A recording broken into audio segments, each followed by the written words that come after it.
Amados irmãos, eu vos saúdo com a paz de nosso Senhor e Salvador Jesus Cristo. Nesta oportunidade, sempre com a ajuda de Deus, trataremos do seguinte tema: o princípio das dores. Querido obreiro, não se esqueça de algo muito importante. A Bíblia Sagrada não é um simples livro. A Bíblia Sagrada, querido obreiro, é a inspirada, a inerrante, a infalível, a absoluta, a completa e a eterna e a sempre atual Palavra de Deus. E que o Espírito Santo nos assista e nos acompanhe durante o transcorrer desta mensagem. Em nome de Jesus. Amém. O princípio das dores. O mundo que conhecíamos até março de 2020 não existe mais.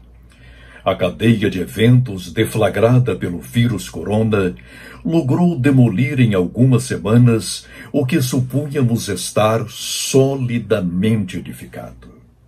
E dessa maneira, a civilização que nos legara o idioma, a cultura, a religião cristã, a história e a própria nacionalidade veio a desaparecer literalmente de um dia para o outro. No auge do lockdown, a imprensa começou a divulgar o que, segundo seus prognósticos, haveria de acontecer logo após a pandemia. E para dar corpo a essa previsão, os engenheiros sociais vieram acunhar uma expressão que ganharia vulto, forma e até feições. O que nos aguarda, porém, não é um novo normal. De conformidade com a Bíblia Sagrada, o que está por vir sobre a humanidade não é algo normal ou novo, porquanto já foi antecipado pelo Senhor Jesus Cristo em seu sermão profético aos santos apóstolos. Depois de alinhar os sinais que anteciparão a sua vinda, o eterno Filho de Deus fez-nos este grave alerta: acautelai-vos que ninguém vos engane, porque muitos virão em meu nome dizendo, eu sou o Cristo, e enganarão a muitos. E ouvireis de guerras e de rumores de guerras, olhai, não vos assusteis, porque é mister que isso tudo aconteça, mas ainda não é o fim. Porquanto se levantará nação contra nação, e reino contra reino, e haverá fomes e pestes e terremotos em vários lugares. Mas todas essas coisas são o princípio de dores. Mateus 24, do versículo 4 ao 8. Qual o significado desse princípio de dores? Essa locução profética marca o limite entre a dispensação da Igreja e os estágios iniciais da grande tribulação. No original grego, a expressão arqueodinon não foi introduzida pelo Senhor como floreio retórico. Ele a colocou estrategicamente em seu discurso, a fim de alertar-nos quanto à chegada do período que, de acordo com a profecia, antecederá dois grandes eventos escatológicos: o arrebatamento da Igreja e a revelação do Anticristo. Se nos fizermos mais atentos às palavras de nosso Senhor, concluiremos que este princípio de dores será marcado por uma perseguição sem precedentes aos verdadeiros servos de Deus. Eis o que Jesus revela em seguida: então vos hão de entregar para serdes atormentados e matar-vos-ão. E sereis odiados de todas as nações por causa do meu nome. Nesse tempo, muitos serão escandalizados e trair-se-ão uns aos outros, e uns aos outros se odiarão. E surgirão muitos falsos profetas e enganarão a muitos. E por se multiplicar a iniquidade, o amor de muitos esfriará. Mas aquele que perseverar até o fim, esse será salvo. E este evangelho do reino será pregado em todo o mundo, em testemunho em todas as nações, e então virá o fim. Mateus capítulo 24, do versículo 9 ao 14. Diante do exposto, como salvos devemos agir doravante até o arrebatamento dos santos. Conscientizemo-nos, antes de tudo, de que já estamos vivendo em plena era apocalíptica. Por esta razão, estejamos atentos ao que o Espírito Santo diz a cada uma de nossas igrejas e congregações. Apocalipse capítulo 2 e versículo 7. Embora não venhamos a entrar na grande tribulação, não poderemos evitar as tribulações grandes e inusitadas que, neste momento, já angustiam milhares de igrejas em todo o mundo. Os acontecimentos atuais evidenciam, meridianamente, que já estamos a peregrinar na era pré-tribulacional. Por essa razão, não podemos mais, à semelhança de Paulo, considerar nossas vidas como demasiadamente preciosas. Atos capítulo 20 e versículo 24. Conscientizemo-nos também de um fato grave e perturbador. A liberdade religiosa de que desfrutávamos até o início deste século já não existe. Ela foi-nos tirada e não o percebemos. Hoje somos perseguidos cultural, institucional e socialmente. Já nos censuram o sermão, o ensino e a sã doutrina. E se pregarmos contra determinadas iniquidades e vícios, podemos ser inclusive presos.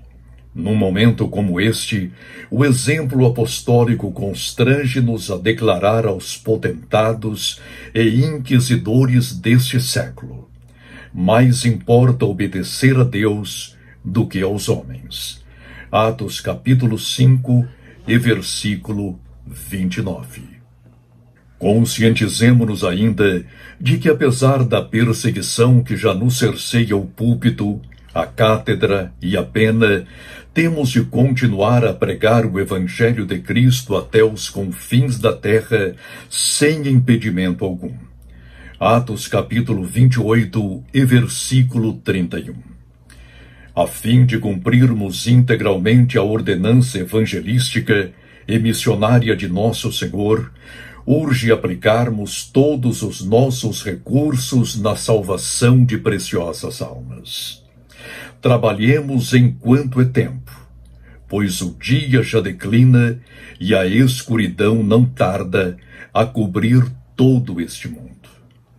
Somos responsáveis pelos milhões de almas que, suspirando e desfalecendo, anseiam por ouvir as boas novas do Cordeiro de Deus.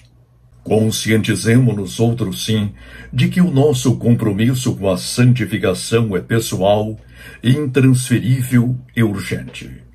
No fechamento do cânon sagrado, declarou solene e ríspido o Senhor Jesus Cristo: quem é injusto, seja injusto ainda.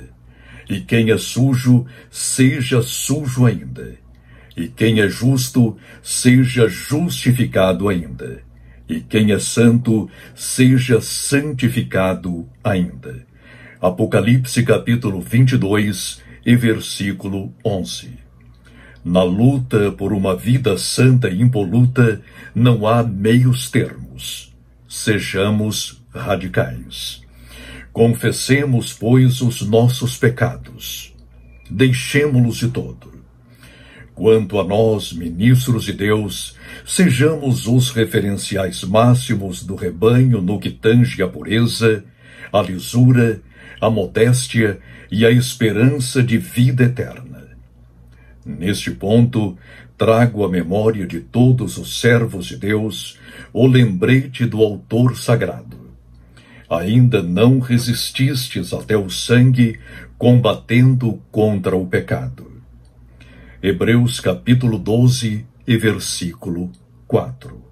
Mas, eventualmente, teremos de chegar a tal extremo.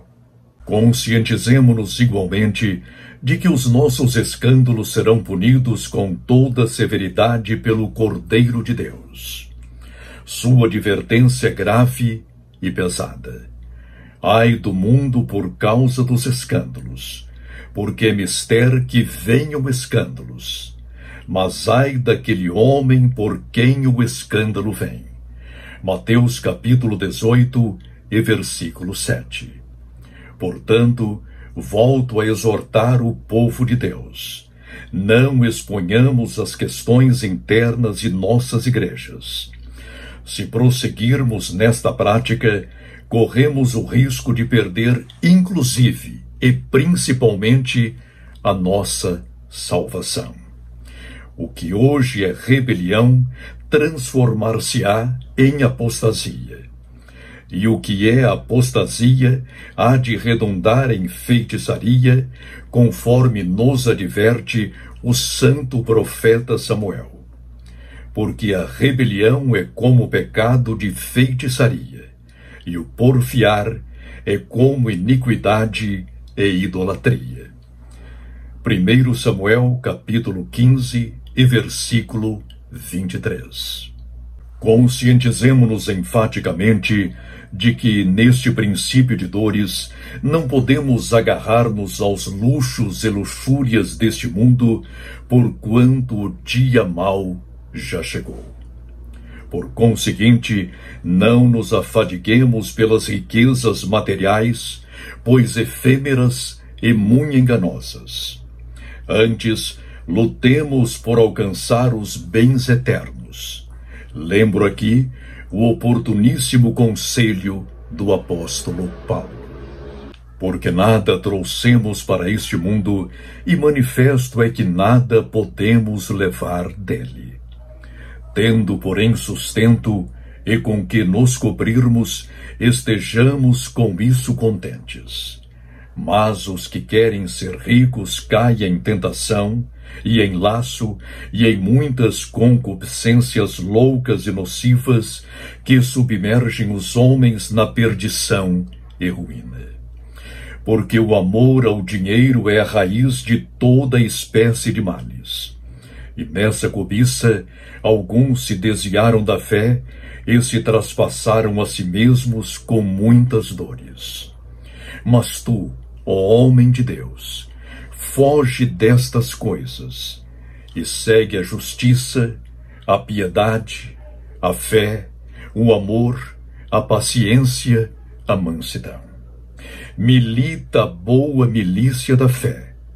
Tome posse da vida eterna, para a qual também foste chamado, tendo já feito boa confissão diante de muitas testemunhas. 1 Timóteo capítulo 6, do versículo 7 ao 12. Finalmente, estejamos apercebidos quanto à iminência da volta do Senhor Jesus Cristo. Neste princípio de dores, sejamos mais crentes, mais sóbrios e mais santos. O momento é difícil, mas não tenhamos medo, porque o Salvador eterno jamais nos deixará sozinhos.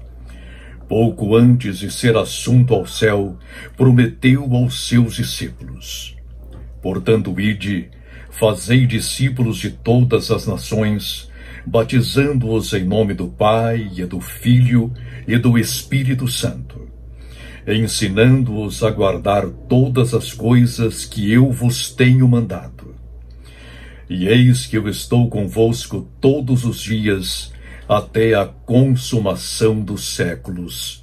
Amém.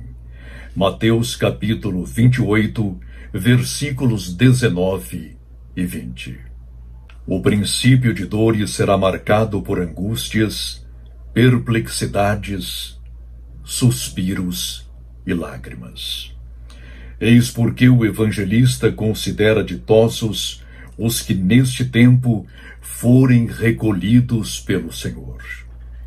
Bem-aventurados os mortos que desde agora morrem no Senhor. Sim, diz o Espírito, para que descansem dos seus trabalhos e as suas obras os seguem. Apocalipse capítulo 14 e versículo 13. Oremos ao Senhor nosso Deus. Nosso Deus e nosso Pai, Criador dos céus, da terra e do ser humano. Finalmente, Senhor, chegamos ao período que a Tua palavra chama de princípio de dores. E estamos surpresos, perplexos e até determinado momento assustados. Todavia, não podemos temer, porque Tu estás conosco e estarás conosco até a consumação dos séculos. Guarda-nos a alma, o espírito, a mente e o coração. Guarda-nos o corpo, porque é o templo do Espírito Santo. E que estejamos aqui, Senhor, esperando a Tua volta, aguardando o Teu retorno e falando de Cristo até os confins da terra, sem impedimento algum. Apesar deste princípio de dores, não estamos sozinhos, porque estás conosco. Pai, fica conosco. É o que te pedimos e já te agradecemos, em nome de nosso Senhor e Salvador Jesus Cristo, verdadeiro homem e verdadeiro Deus. Amém. Amados irmãos, a paz de nosso Senhor e Salvador Jesus Cristo. Amém.